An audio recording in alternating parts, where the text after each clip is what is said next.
बिस्मिल्लाहिर्रहमानिर्रहीम। अस्सलामुअलैकुम।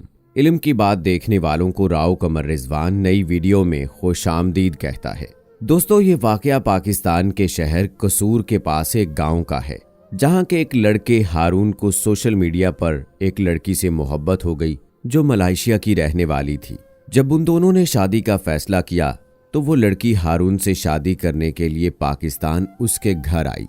हारून के घर वाले उससे होने वाले रिश्ते से बहुत खुश थे और उन्होंने अपनी होने वाली बहू का बहुत शानदार इस्तकबाल किया और फिर हारून की शादी की तैयारियां शुरू कर दी।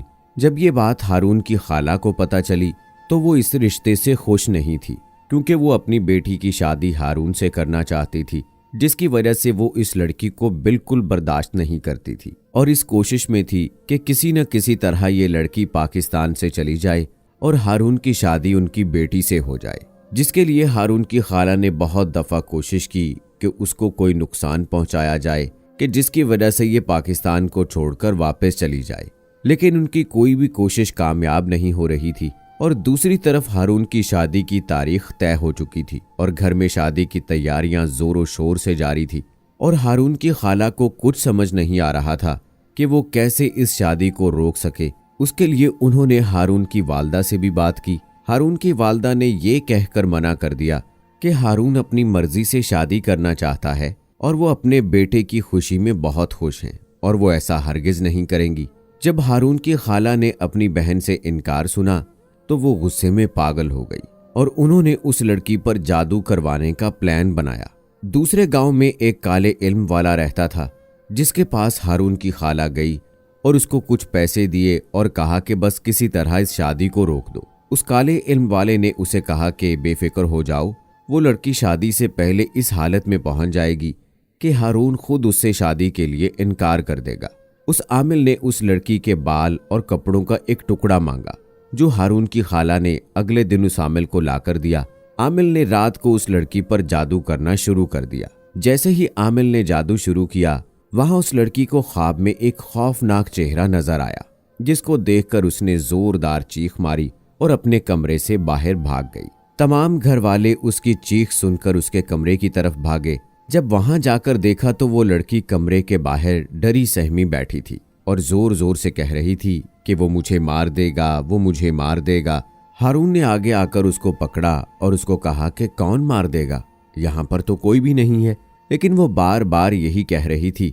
हारून काफी देर तक उसके पास बैठा रहा और उसको समझाता रहा कि ऐसा कुछ भी नहीं है, वो बस तुम्हारा ख्वाब था। ऐसे ही रात गुजर गई। सुबह वो लड़की भी उसको एक ख्वाब समझकर भूल गई और अपनी शादी की तैयारियों में मसरूफ हो गई। ऐसे ही दिन गुजरते गए, लेकिन उस लड़की को कुछ ना हुआ। ये देखकर हारून की खाला बहुत परेशान हुई। शादी में सिर्फ 2 दिन रह गए थे। वो उस आमिल के पास गई और उसको कहा कि शादी में 2 दिन रह गए हैं, लेकिन उस लड़की को कुछ भी नहीं हुआ। आमिल ने कहा कि बेफिक्र हो जाओ, उनकी शादी नहीं होगी, मैं अमल कर रहा हूँ, ये लड़की शादी वाले दिन जिंदा नहीं रहेगी। ये सुनकर हारून की खाला वापस आ गई और उस लड़की के मरने का इंतजार करने लगी। बिलाखिर शादी का दिन आ गया। पूरे घर में खुशियां ही खुशियां थीं। हारून अपने निकाह के लिए बेचैन था। वहां हारून की बहनें उस लड़की को कमरे में तैयार कर रही थी। उन्होंने उसे तैयार करके कमरे में बिठा दिया और खुद कुछ शादी की रसूमात के लिए बाहर हारून के पास चली गईं। और जब वो कमरे में वापस आईं तो वो लड़की वहां पर मौजूद नहीं थी। उन्होंने घर में देखा, लेकिन वो लड़की वहां कहीं मौजूद नहीं थी। हारून की बहनों ने हारून और बाकी घर वालों को बताया कि वो लड़की कमरे में मौजूद नहीं है। ये सुनकर हारून और उसके घर वाले बहुत परेशान हुए और उस लड़की को ढूंढने लगे, लेकिन वो कहीं ना मिली। सब लोग बहुत परेशान थे कि सारे रिश्तेदार आ चुके हैं, उन सबको क्या कहेंगे और हमारी इज्जत का क्या होगा। हारून और बाकी सब घर वालों को लग रहा था कि शायद वो सारा जेवर और पैसा लेकर भाग गई है, शायद वो पैसे के लिए ही पाकिस्तान आई थी। अभी सब घर वाले ये सोच रहे थे कि तमाम रिश्तेदारों को, गांव वालों को क्या जवाब देंगे कि इतने में हारून की खाला वहां आ गई और उन सबको परेशान देखकर पूछने लगी कि क्या बात है, सब ऐसे परेशान क्यों हो। जिस पर हारून की वालदा ने तमाम बात हारून की खाला को बता दी, जिस पर वो दिल ही दिल में बहुत खुश हुई और फिर मौके का फायदा उठाते हुए बोली, तमाम रिश्तेदार और गांव वाले आ चुके हैं, खानदान की इज्जत बचाने के लिए मैं अपनी बेटी का निकाह हारून से करवा देती हूँ। ये बात सुनते ही हारून गुस्से में बोलता हुआ कमरे से निकलकर छत पर चला गया और तमाम घर वाले हारून के पीछे गए। जब हारून छत पर पहुंचा तो देखा वो लड़की छत पर बेहोशी की हालत में पड़ी है। इतने में तमाम घर वाले भी छत पर आ चुके थे। ये देखकर हारून की बहनें परेशान हो गईं, क्योंकि वो पहले छत पर आके देख चुकी थीं, लेकिन तब यहाँ पर कोई भी मौजूद न था। हारून ने उस लड़की के मुंह पर पानी के छींटे फेंके तो उसको होश आया और वो हारून को देखकर उसके गले लग गई और कहने लगी, मुझे उससे बचाओ, वो मुझे यहाँ से ले जाएगा। हारून ने उसे पानी पिलाया और जब उसकी तबीयत कुछ बेहतर हुई तो तब सब घर वालों ने उससे पूछा कि क्या हुआ था। तो उस लड़की ने कहा कि मैं कमरे में बैठी थी कि अचानक एक खौफनाक चेहरे वाले और लंबे कद वाला एक शख्स मेरे पास आया और मुझे उठाकर छत पर चढ़ गया और मुझे एक वीरान से इलाके में ले गया और मुझे कहने लगा कि शादी तो तुम मुझसे ही करोगी। तब मैंने दिल ही दिल में आयतल कुर्सी की तिलावत करना शुरू कर दी तो अचानक सब कुछ गायब हो गया और जब मेरी आंख खुली तो तुम मेरे सामने थे। ये देखकर हारून के वालिद ने कहा, लगता है इस पर किसी का साया हो गया है। वो एक रूहानी आलिम को जानते थे। उन्होंने हारून के कजनों को भेजा कि जाओ जाके उनको बुला कर लाओ। जैसे ही वो दोनों मोटरसाइकिल पर बैठकर जाने लगे तो अचानक दरख्त की एक बड़ी सी शाख टूटकर उन पर गिर गई और वो वहां पर गिरते ही बेहोश हो गए। ये देखकर पूरे घर में कोहराम मच गया। तमाम लोग उनकी तरफ भागे और उनको उठाकर कमरे में लाए और जब उनको होश आया तो हारून के वालिद खुद मोटरसाइकिल पर सवार होकर रूहानी आलिम की तरफ चल दिए। हारून के वालिद का कहना था कि मैं पूरा रास्ता अल्लाह का जिक्र करता रहा और मुझे ऐसा लगता था कि जैसे मुझे कोई चीज वहां जाने से रोक रही है, लेकिन मैं अल्लाह का जिक्र करता रहा और रूहानी आलिम को लेकर घर पहुंचा।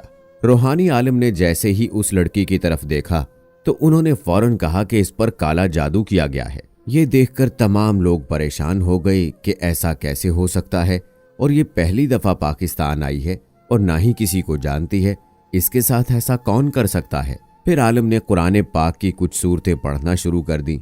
जैसे ही कुरान पाक की तिलावत शुरू हुई उस लड़की की कैफियत अजीब होने लग गई। उसके हाथ पांव मुड़ गए और उसके अंदर एक जिन हाजिर हो गया। जैसे जैसे आलिम कुरान पाक की तिलावत करता जाता जिनको अजियत मिलती जाती। फिर आलिम ने पानी पर कुछ दम करके उस लड़की को पिलाया। जैसे ही पानी उसके हलक में गया वो लड़की बेहोश हो गई और कोई चीज बहुत तेजी से छत को फाड़ती हुई कमरे से निकल गई। छत का मलबा गिरने से हारून की खाला की बेटी उस मलबे के नीचे आ गई। जब उसको मलबे के नीचे से निकाला गया तो वो मर चुकी थी। ये देखकर हारून की खाला अपना ज़हनी तवाज़ुन खो बैठी और पागल हो गई। दोस्तों, इस वाक़े को 4 साल हो गए हैं।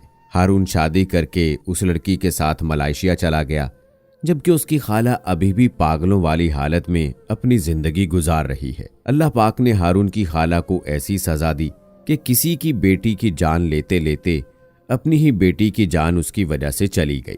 इसलिए दोस्तों कहते हैं कि किसी से हसद नहीं करना चाहिए और ना ही हसद के चक्कर में किसी पर काला जादू करवाना चाहिए। उसका नुकसान किसी न किसी हालत में हमें दुनिया में भी मिलता है, जबकि हम अपनी आखिरत भी खराब करते हैं। इसलिए दोस्तों हमें दूसरों की खुशियों में खुश होना चाहिए, क्योंकि अल्लाह पाक जिसको जो चाहे उससे नवाजता है। इसलिए हमें अल्लाह पाक से दुआ मांगनी चाहिए, ना कि किसी की चीज देखकर उससे हसद और जादू वगैरह करना चाहिए। अल्लाह से दुआ है कि अल्लाह पाक हमें अपने और अपने नबी सल्लल्लाहु अलैहि वसल्लम के रास्ते पर चलने वाला बना दे और हसद जैसे गुनाह से बचने की तौफीक दे। आमीन सुम्मा आमीन।